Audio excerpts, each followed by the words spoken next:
All right, Music Posse. Thank you for the lead in there. Let me drop some of this content so that I can join you here in this virtual studio. Welcome to tonight's live stream of Real Living in Bolingbrook. And let me add my co-host into the conversation. But before we do, Music Posse, let's give him a nice round of, a nice drum roll. Here we go. Hey, Bill.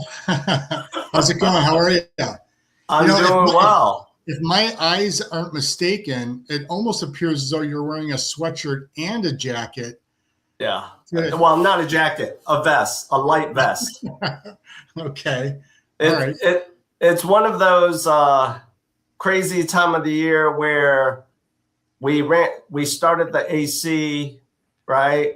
Yeah. And then now tonight, this afternoon, it got a little bit chilly on me. So there you have it. Right. Okay. Me, on the other hand, I'm burning up. You're burning. Oh, I see the ceiling fan and yep. So, hey, Greg.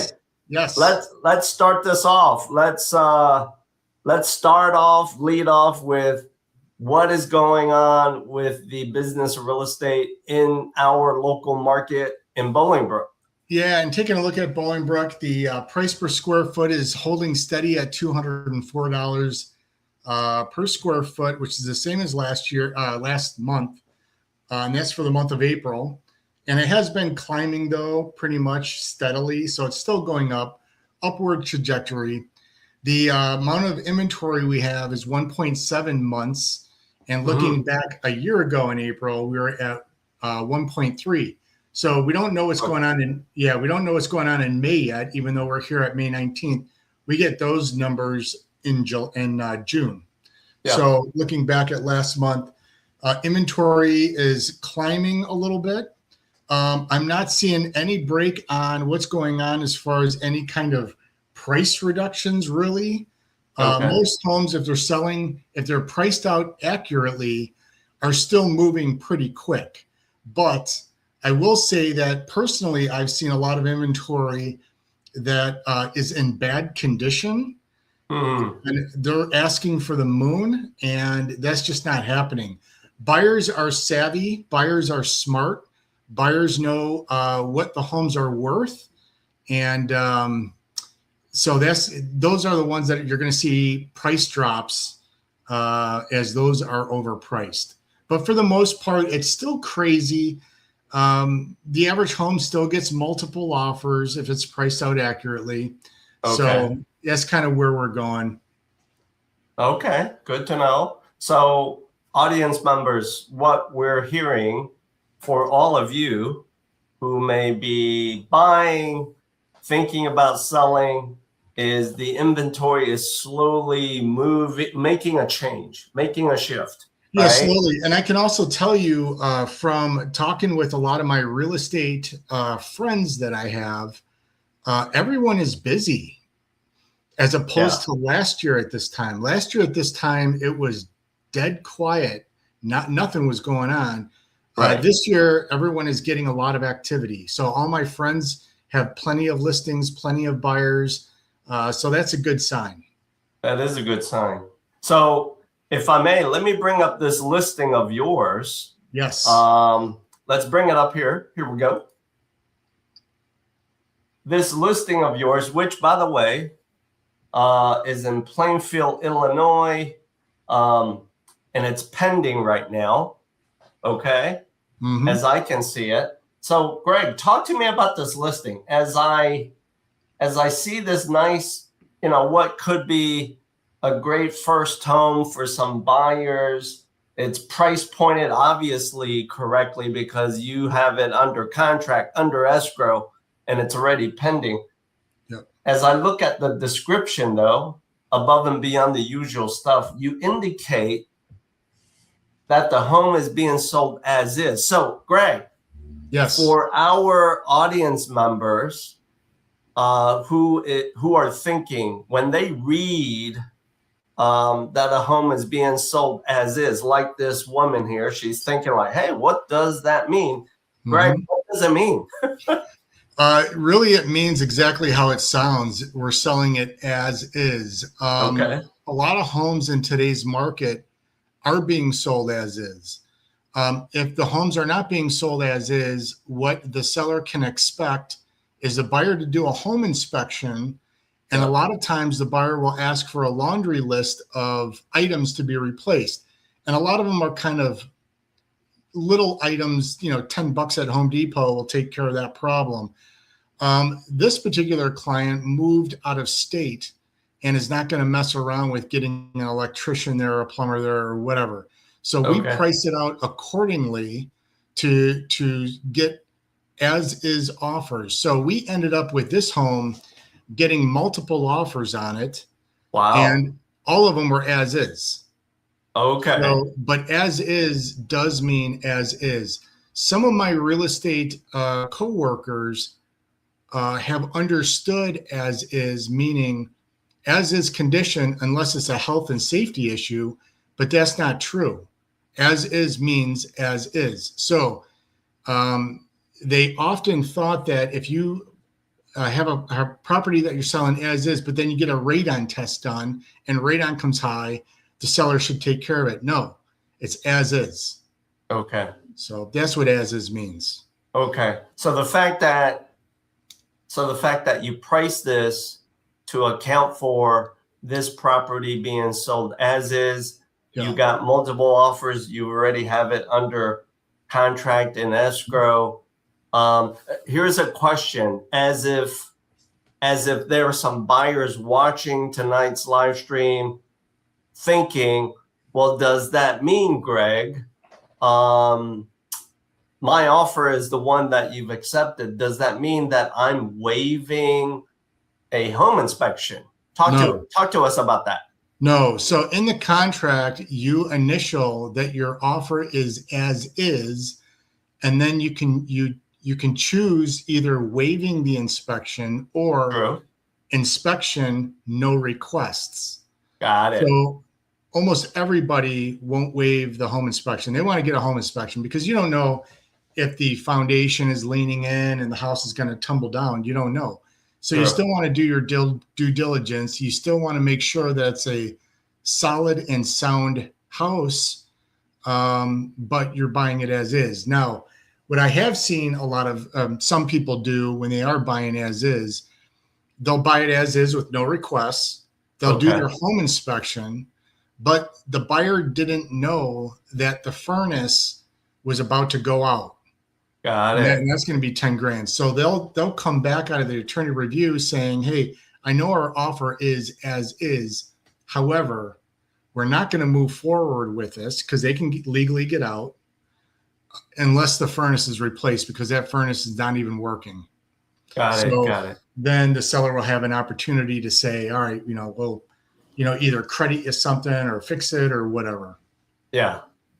Yeah. Okay. Good to know. So the fact that you've explained that to us and we walked through a couple of like what ifs that benefits different profiles of buyers. I appreciate that. I appreciate you dropping that knowledge and sharing it with everyone in tonight's live stream. Let's now talk about, as the market is moving, right? There's some shifts happening.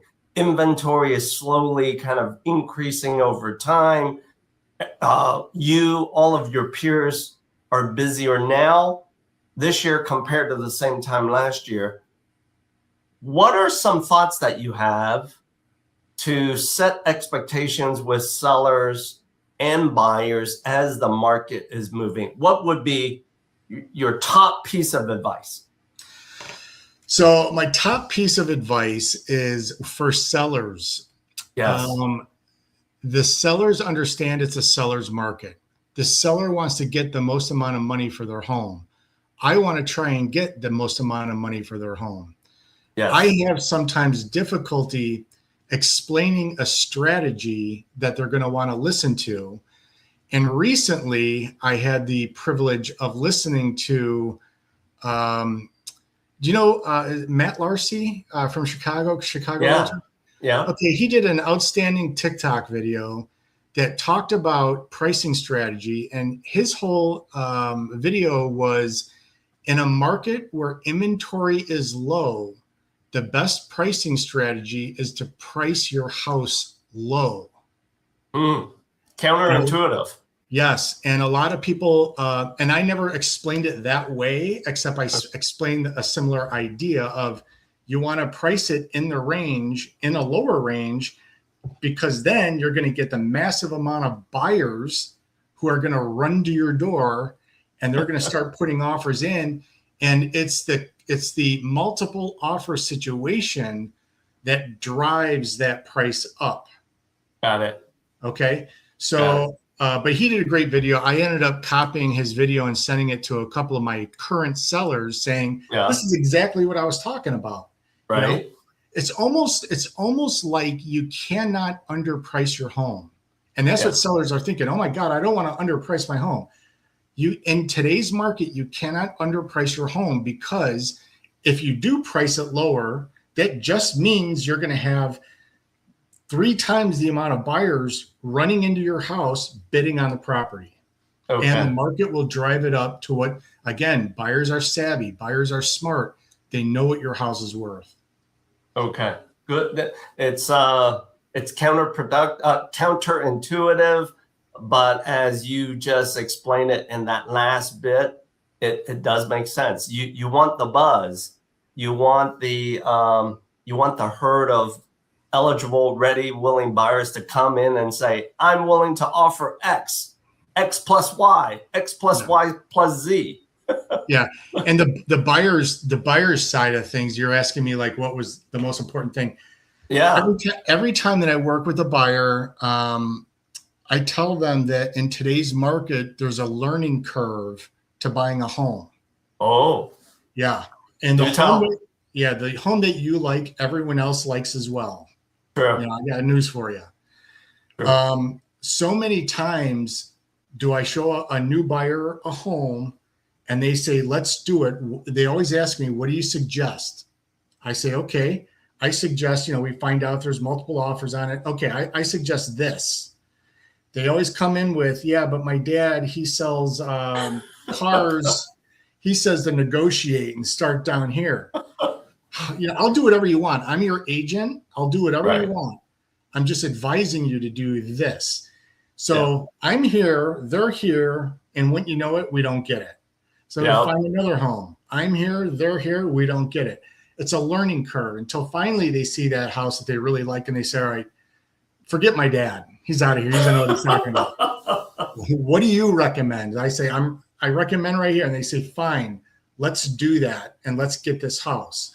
So the smoothest transactions for both buyers and sellers is when they take the advice of their agents. Yeah, just take my advice. I've been in real estate for 20 years. I've sold maybe, I don't know, something like 400 homes or whatever. So I've seen enough market changes. I've been through enough transactions. And your other realtor that you might be working with too might have a lot of experience. Listen to the experience of the realtor. Yeah. You'll make more money. Yeah. And I boil it down to this. The business that we're both in, because real estate is a team sport, trust is so important. Mm-hmm. And it's all about trusting in each other to make sure that you are moving the client down the field to score that touchdown, to reach that goal because let's call it like it is, Greg. You and I, we are in a business where we're only compensated when the outcome is delivered. Mm-hmm. Yep.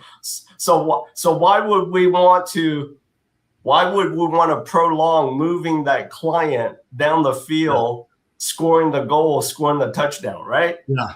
I mean, hey, if I was on retainer, I'd be like, what do you think? Let's drag this out. Let's write 10 offers. You want to look at more homes Saturday? Sure, no problem.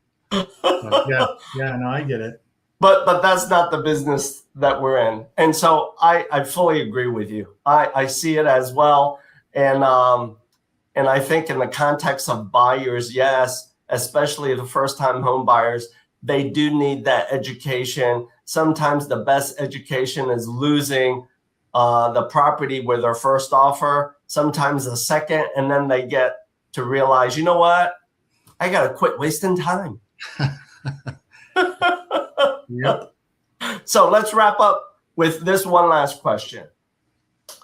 What can service providers, so your team of other service providers, do to help you with your seller and or your buyer client to make that journey a much smoother one, a much more efficient one? Talk to me about that.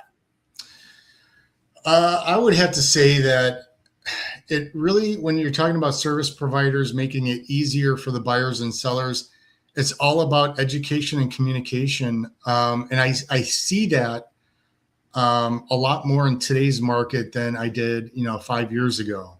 Yeah. I see lenders communicating with everyone, communicating with the buyers, communicating with the realtors, the attorneys, a lot more frequently. Yeah. I try to communicate with my sellers every time there's any kind of a change. Yeah. Whatever it may be, because they just want to know what's going on. What's going on? Yeah, we just got the appraisal order. We just did this. We're going to be doing that. And then I let the attorneys know what's going on as far as, in the process of the deal. So communication can always be improved, I guess, but it's going a lot better today than it was a few years ago. Yeah, I think it's so important because, well, as you heard me say, real estate is a team sport. And like any team sport, where you may be initially calling the play and you expect your team of other service providers to know, I'm calling this play, Bill. You got to make sure you run the route and expect to catch or whatever. We have to be in lockstep with each other. Yeah. Yeah. So there you have it. Audience members, as you've heard some valuable nuggets of information tonight from Greg, whether you are planning to sell or to buy, if at this moment, you have not built your real estate dream team and you absolutely need to start a conversation with the right people, certainly real estate broker Greg Vanden Brook here in the Chicago Bolingbrook area. How can you get in touch with him? Simply scan this QR code, and along the way, if you are a buyer, you haven't figured out how you're going to finance that real estate purchase, scan the QR code next to me. Together, we'll serve as your real estate dream team to help you move down the field, score your touchdown, score your goal. Audience members, we're going to wrap it up here, and Music Posse, let's play us out. Here we go.